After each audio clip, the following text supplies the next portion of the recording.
واقع دو جہاں صلی اللہ علیہ وسلم کی بارگاہ میں خاتون پیش ہوئی، عرض کی یا رسول اللہ صلی اللہ علیہ وسلم، یہ میرے پاس ایک بچہ ہے، میں اس کو جہاد کے لیے پیش کرنا چاہتی ہوں۔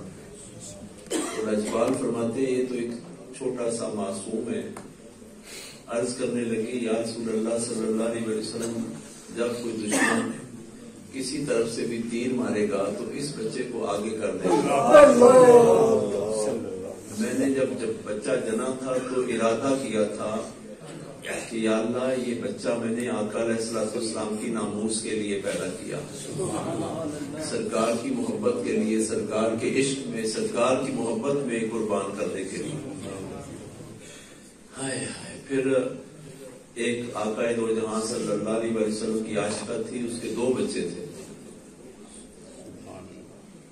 اور وہ بچے تھے کم و بیش کوئی 10 12 13 سال عمر کے۔ تو جب جنگ بدر ہوئی تو دونوں بچے آقا دو جہاں صلی اللہ علیہ وسلم کے ساتھ بھیج دیے۔ دونوں بچے جا کے بدر کے مقام پہ پوچھتے ہیں یا رسول اللہ صلی اللہ علیہ وسلم، آپ کا سب سے بڑا دشمن جو ابو جہل ہے وہ کدھر ہے؟ صحابہ اکرام نے بتایا کہ وہ جو سب سے اونچی بڑی پگ والا ہے، وہ جس نے موتی داڑھی کے بالوں میں ڈالے ہوئے ہیں ہیرے جواہرات، وہ ہے۔ وہ اتنی چھوٹی چھوٹی ننھی تلواریں لے کے اور چھوٹے چھوٹے بچے،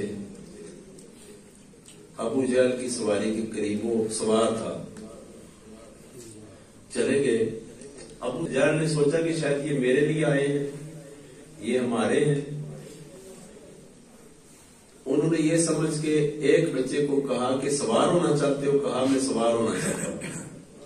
ابو جہل نے اپنے ساتھ سوار کر لیا، اس نے پیچھے اوپر چڑھ کے ابو جہل کو وار کیا تلوار کا، اور ابو جہل نیچے گر گیا۔ 2 ننھے منھے شہزادوں کی اور ابو جہل کی جنگ شروع ہو گئی۔ دشمن کی تلوار سے، ابو جہل کی تلوار سے ایک ننھے بچے کا بازو کٹ گیا اور تھوڑا سا نال اڑا ہوا تھا، پاؤں کے نیچے رکھ کے کھینچ کے پھینک دیا۔ کہا اتنے لمبے ضائع نہ ہو جائے، ہم نبی صلی اللہ علیہ وسلم کے بڑے دشمن کو قتل کرنے کی آئی آئے ہیں۔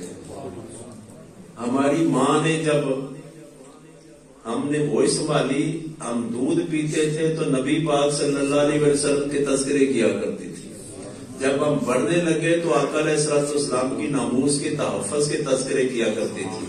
تو ہمیں ہماری ماں نے یہ تیار کر کے بھیجا ہے کہ میں نے تمہیں جو جنم دیا ہے صرف آقا علیہ السلام کی ناموس کے لیے دیا۔ سبحان اللہ۔ حتیٰ کہ ابو جہل واصل جہنم ہو گیا اور ایک شہزادہ بھی شہید ہو گیا۔ جب آقا دو جہاں صلی اللہ علیہ وسلم کی بارگاہ میں واپسی پہ خاتون پیش ہوئی تو آقا دو جہاں صلی اللہ علیہ وسلم نے فرمایا اے خاتون تو پریشان تو نہیں؟ عرض کی یا رسول اللہ صلی اللہ علیہ وسلم، میرے سے بڑا خوش قسمت کون ہے جس کی اولاد آپ کی محبت میں قربان ہوئی ہے؟ سبحان اللہ۔ تو کوشش کریں کہ ہم خود پہلے قربانی کے رستے پہ چلیں نبی پاک صلی اللہ علیہ وسلم کی محبت کے، تو پھر ہمیں دیکھ کے ہماری اولادیں بھی ایسی ہو جائیں۔ انشاءاللہ۔